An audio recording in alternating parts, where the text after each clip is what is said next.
the difference between a conservation district and a historic district, and this is spelled out in the preservation ordinance that you passed as well, so you might refer to that.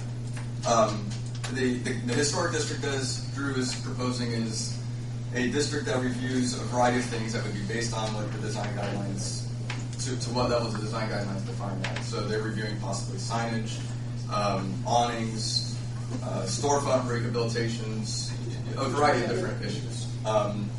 A conservation district would review simply and only, let's be very clear, demolition, new construction, or moving structures in and out of the historic district. So demolition, new construction, or moving structures in and out of the district. That's it. Of course, there would be design guidelines to go with that, so that the commission is making judgment calls on those issues on a certain issue with a certain definition about how they're going to decide what's going to be allowed to be demolished or whatnot and so forth. But still, that's how it would play out. The conservation district usually lasts, this is defined in your ordinance, 3 years, at which point then the community would be able to upgrade, so to speak, to the historic district. And as was described here just a moment ago, during that 3-year period, it would be the commission's responsibility to make sure that they're doing their due diligence to continue to do the education efforts that they've already been doing through the public meetings, through their usual open to the public monthly meetings, and developing maybe design guidelines that would be prepared for the full-fledged historic district to take place post the 3-year trial period, so to speak. That's the brief, in a nutshell, definition between the two. Any brief questions on that? Ms. Blansky, would you like to speak?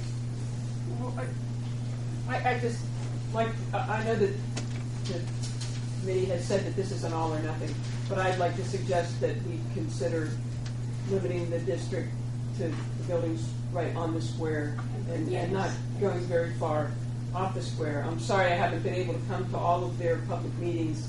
We had notice of them, I just couldn't make it to many of them, else I would have communicated that to them directly. I think it's just a little bit too spread out. Chris, would you like to speak?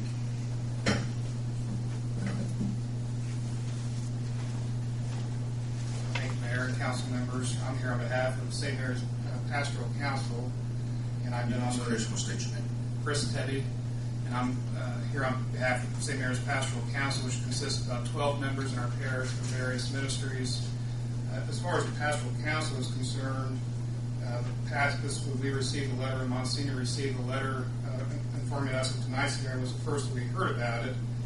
We did discuss at our last meeting. It was a unanimous consensus of the Pastoral Council to be excluded from the historic district, really for a very specific reason. Obviously, our building is, what we do there are very important to us, so while we are there, maintaining it and the integrity of the building is of high importance, obviously, to us. Our long-term vision for our parish, though, is to move off our current site into a new site and move our school and church to this new site, which would be totally outside of the district that's being proposed. Our concern is that part of our process in planning our future and designing our new buildings involves taking with us our own history of our parish and our building and some of the aspects that we love about our building. Pointedly being the stained glass windows, and specifically the window in front of the church that we've been able to integrate with our new construction when that begins. We're currently in the process of a capital campaign, and really our campaign has coincided apparently with the work that the commission has done with the district. So we certainly have some legitimate concerns, we believe, as far as once we are able to move and once we want to take these aspects of our current building with us, we don't know what the future holds as far as who would be the future property owners of where we're at now. But we certainly do have concerns as far as our limitations of being able to transfer the property once we're finished with it or once we move, and also what the replacement requirements would be for us. For example, when we do take those stained glass windows with us for our new structure. So I can't say just we're opposed to it just because we want to be opposed to it, or because we think it's too broad as far as pushing the parameters of the district too broadly. Now, that's obviously your decision to make. I concur personally with Peg that it seems to be best limited to the downtown area, but our concerns are specifically with our own vision for our future of our parish. Thank you. Reverend Briggs, would you like to speak? I'd like to reserve the right to speak on a broader term, but the representatives for our church are the Board of Trustees, who are responsible for all properties, and they're present, would like to speak. We'll have one of them represent you.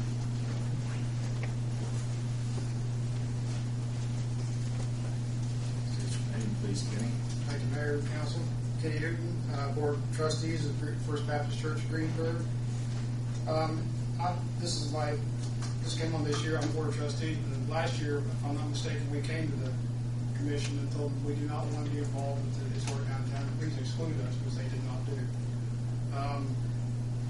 One of the things that we feel about the whole, we're not against them doing it downtown, but our building really has no significant historical value in the way it sets. Besides that, you know, they talked about it not being necessarily a historical commission, but also buildings in downtown, the impact you have. We do have that, and we're not planning on moving the building anywhere. We're going to be there even if they do the district downtown. We're still going to be in the same place. We do not want restrictions upon us on what we can build, how we do it, what it looks like. We don't know what the guidelines are going to be. And the Board of Trustees feels that this could possibly work into some kind of a church and state issue also. We comply with all of the federal regulations, state regulations, whatever, as a religious organization. We do not want any part of the downtown district on our properties. We don't want any regulations on what we do, other than what's the state regulations in county and city. So I've adopted a letter I want to give to each one of you stating the same fact as that.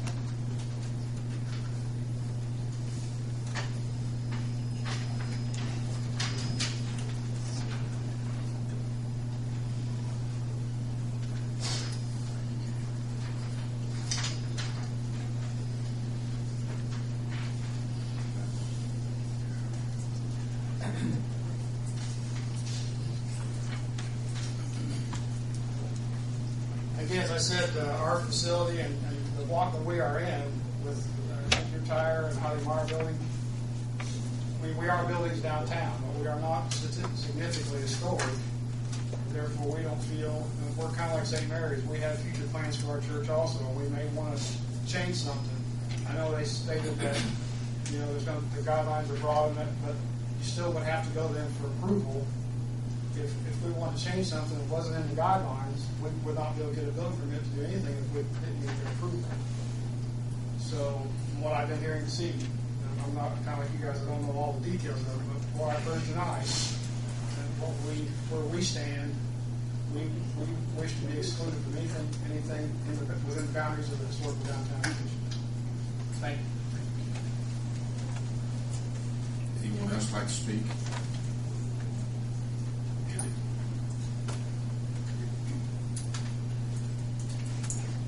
My name is Andrew Beats. I'm the business manager for St. Mary's Parish. And, along with Chris, I'm a member of every one of the councils there, for the most part. And going back to what I want to look at is going back to how these areas were included. And if you look at the description that's there, that was given out and sent to us, by the way, this was the first one that I received, and maybe they came to other places and I didn't get it, but if you look at the description, St. Mary's is pretty much an afterthought that shows up at the bottom.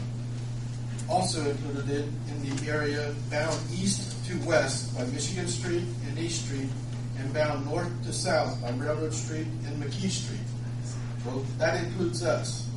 But if you look at the area there that's included, there's no other part of the district, the Historic Preservation District, that's either east, west, north, or south of us.